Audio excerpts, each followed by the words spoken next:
خیال میکردم احساست به من مثل من باشه، یکی مثل خودم باشی و حس من باشه. خیالاتی شده بودم عزیزم، خواب میدیدم خیال کن یکی مثل تو بتونه مثل من باشه.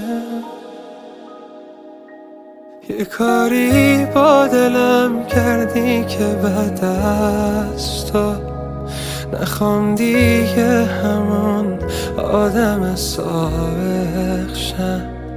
اگه عشق اینه که دیدم من از تو، نمیخوام دیگه هیچ وقت بازم عاشق